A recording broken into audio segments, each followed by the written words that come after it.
Hello students, कैसे हैं आप सभी लोग। आई होप आप सभी लोगों का एग्जाम बहुत अच्छा गया होगा। I am talking about NEET 2020। Guys, question paper बहुत बहुत आसान क्वेश्चन पेपर था। यानी कि अगर आपने कोचिंग नहीं भी की है, आपने प्लस वन प्लस टू को अच्छे से पढ़ा है, तो भी आप क्वेश्चंस को बहुत अच्छे से कर सकते थे।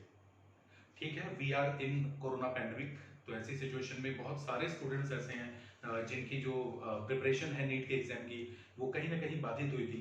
बहुत से स्टूडेंट्स ऐसे भी रहे होंगे दुर्भाग्यशाली, जो शायद पेपर नहीं दे पाए होंगे। तो देखिए स्टूडेंट्स, सब जो चीजें हो गई सो हो गई, है ना। आई होप आपने सबने क्वेश्चन पेपर दिया है और सबका रिजल्ट बहुत अच्छा आने वाला है। तो guys, paper was very easy. Government ने इतना इतना आसान पेपर दिया है कि भाई अगर आपकी प्रिपरेशन नहीं भी हुई है तो आप इस पेपर को आसानी से कर सकते थे। तो गाइस, कुछ क्वेश्चंस के सॉल्यूशन मैं आपको करवा देता हूं अभी। आपको मैं कई सॉल्यूशंस के वीडियो भेजूंगा। लाइक अगर मैं एक ही वीडियो में पूरा सॉल्यूशन अगर भेज दूंगा 100%, तो अपलोड नहीं होगी जल्दी से, और इतना ज़्यादा मेरे पास अभी इंटरनेट कनेक्शन नहीं है। ओके, तो कुछ क्वेश्चन मैं स्टार्ट करता हूँ गाइस। मेरे पास फोन में क्वेश्चंस हैं।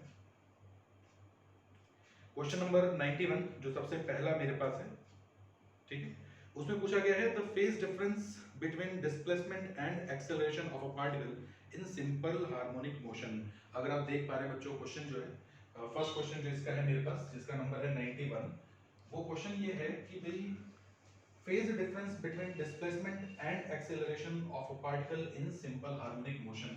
बच्चों, एसएचएम का क्वेश्चन है और आपसे डिस्प्लेसमेंट डिस्प्लेसमेंट समझ रहे हैं ना, विस्थापन, आपसे विस्थापन और त्वरण, विस्थापन और त्वरण, है ना, फेज डिफरेंस पूछा गया है।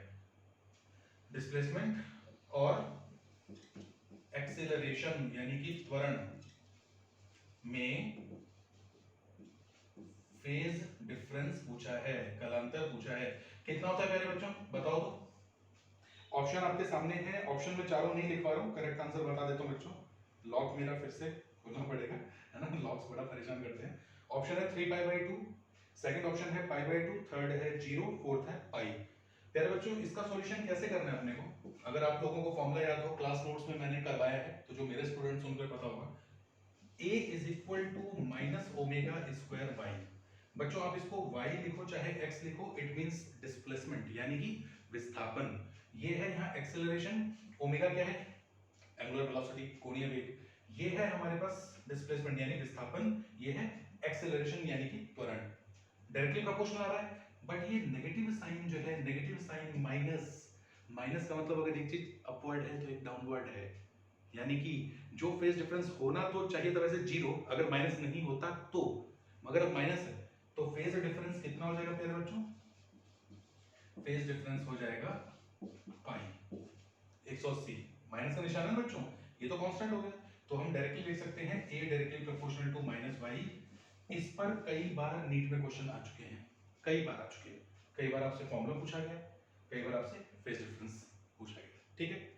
चलिए नेक्स्ट क्वेश्चन के बारे में बात करते हैं बच्चों। नेक्स्ट क्वेश्चन है a long solenoid of 50 centimetre. अगला क्वेश्चन जो है वो है magnetic effect of current. Question number है आपका 92 और ये क्वेश्चन है सोलेनॉइड यानी कि परिनलिका पर है। सोलेनॉइड की लेंथ आपको 50 सेंटीमीटर दी है। बच्चों, क्वेश्चन पूरा मैं नहीं लिख रहा हूँ, टाइम खराब होगा, क्वेश्चन आप पूरा देख लीजिएगा। लेंथ 50 सेंटीमीटर है, नंबर ऑफ टर्न्स जो है वो n इज इक्वल टू आपको दे रखे हैं 100 turns, carries a current of 2.5 ampere. तो करंट जो है वो है हमारे पास 2.5 एम्पियर, ठीक है।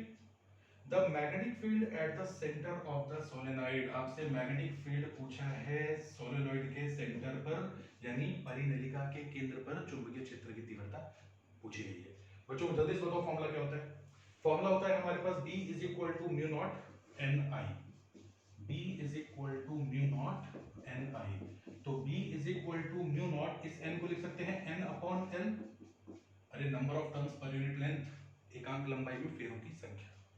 तो B at the centre, B at the centre, ध्यान रखना कॉर्नर्स पे पूछता तो हाफ हो जाता है, ठीक है ना, बट कॉर्नर्स पे पूछा नहीं।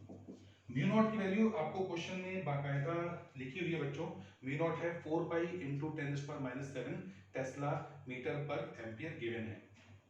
तो ये हो जाएगा 4 पाई यानी 3.14 इंटू 10⁻⁻7 और ये क्या है n अपॉन एल। तो बच्चों ध्यान रखना, इसको मैं थोड़ा यहाँ लिख देता हूँ, इधर जगह नहीं आ रही है, यहाँ लिख देता हूँ। तो b इज इक्वल टू हमारे पास आ जाएगा 4 पाई, पाई के लिए लिखूंगा 3.14 इंटू 10⁻⁷। आगे फॉर्मूला में क्या है n अपॉन एल। n की वैल्यू कितनी बच्चों, n की वैल्यू है 100, तो 100 अपॉन लेंथ कितनी है, लेंथ दिया है 50 सेंटीमीटर है, यानी कि 50 into 10⁻⁻2 metre multiplied with current which is actually 2.5। ठीक है बच्चों, यहाँ से सॉल्यूशन करना है, जल्दी से आप सॉल्यूशन करके बताइए। ऑप्शन आपके सामने है 3.14 इंटू 10⁻⁻4, सेकेंड ऑप्शन है 6.28 इंटू 10⁻⁵, थर्ड ऑप्शन है 3.14 इंटू 10⁻⁵, और फोर्थ ऑप्शन है 6.28 इंटू 10⁻⁴ टेस्ला। बताइए फटाफट आप सॉल्यूशन इसका बताइए। फटाफट सॉल्व कर दो बच्चों, जल्दी से मैं आपके सामने सॉल्व करके दिखा रहा हूँ। कैलकुलेशन तो वैसे आप ही को करनी है, आपको अंदाजा दे देता हूँ। मैंने जानबूझकर ऑप्शन क्यों लिखे, क्योंकि देखो -4 -5 -5 -4 सबकी यूनिट क्या है टेस्ला। सबसे पहले ये चेक किया करो।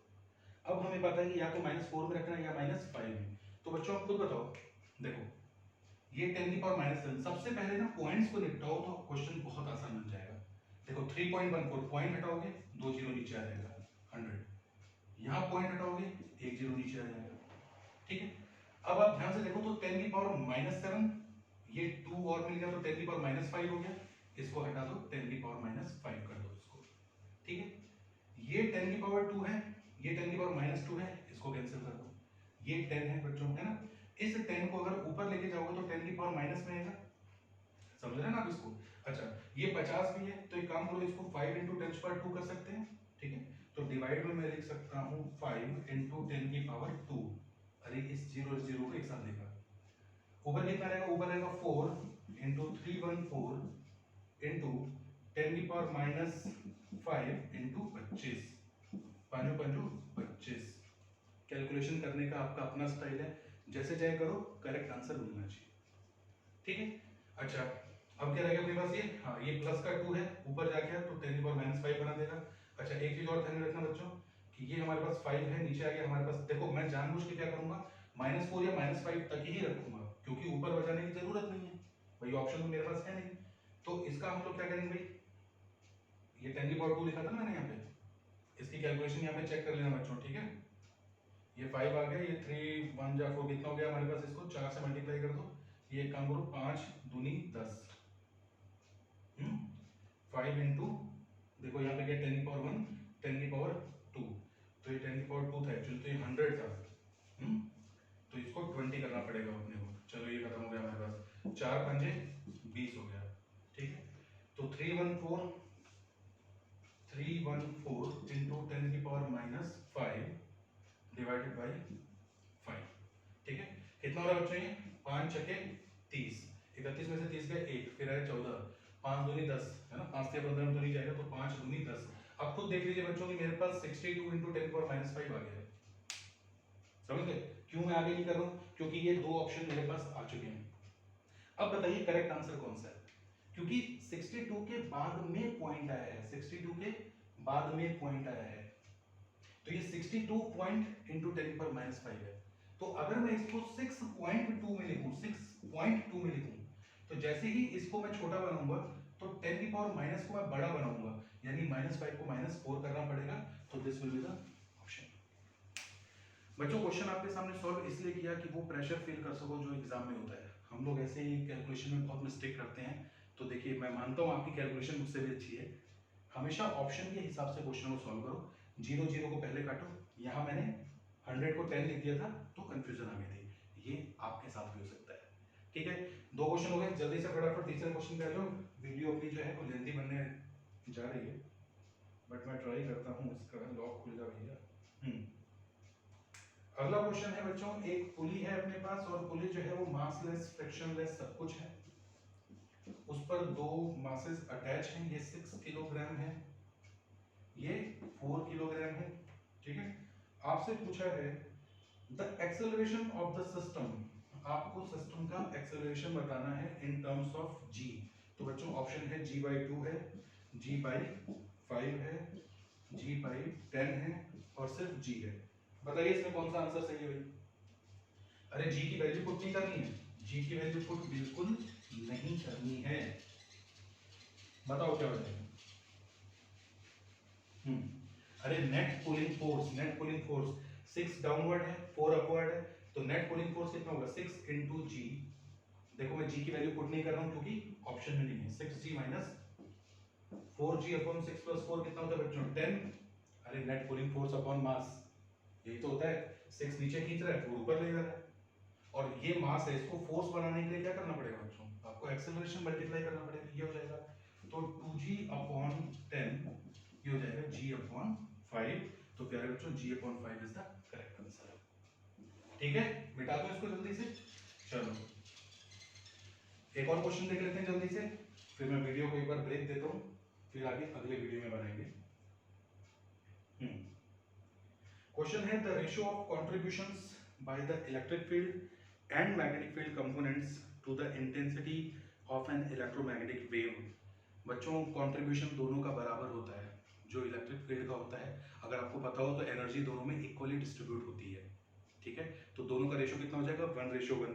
यानी कि क्वेश्चन नंबर जो 94 है उसका आपके पास जो सॉल्यूशन आएगा वो है first option which is called 1:1। ठीक है। क्वेश्चन नंबर आपके पास, अच्छा ये 94 का। क्वेश्चन नंबर 95 वो क्या है? वो है in a certain region of space with volume 0.2 meter cube the electric potential is found to be 5 volt throughout. यानी कि 0.2 मीटर क्यूब के आयतन में जो आपको विद्युत विभव दिया है वो 5 वोल्ट कांस्टेंट दिया हुआ है। तो the magnitude of electric field in the region, आप खुद बताइए बच्चों, इलेक्ट्रिक फील्ड आपके पास क्या होता है? ये क्वेश्चन नंबर जो है ये 95 करवा रहा हूं मैं। आप खुद बताओ बच्चों, इलेक्ट्रिक फील्ड होता है -dV/dr। जब आपको पता है कि V जो है वो कांस्टेंट है, थ्रू आउट नियत है, तो अगर ये V चेंज नहीं हो रहा है तो differentiation of V with respect to r कितना हो जाएगा? 0। तो इलेक्ट्रिक फील्ड भी आपके पास जो है क्या आ जाएगा? 0। यानी कि बच्चों आपके पास ऑप्शन जो है फोर्थ ऑप्शन हो गया। ठीक है बच्चों, तो इस वीडियो को यहीं पे मैं ब्रेक देता हूं, ठीक है, ताकि जल्दी से अपलोड हो जाए, फिर मैं नेक्स्ट वीडियो में और क्वेश्चंस बनाता हूं। थैंक यू, कहीं मत जाइएगा, वेट कीजिएगा।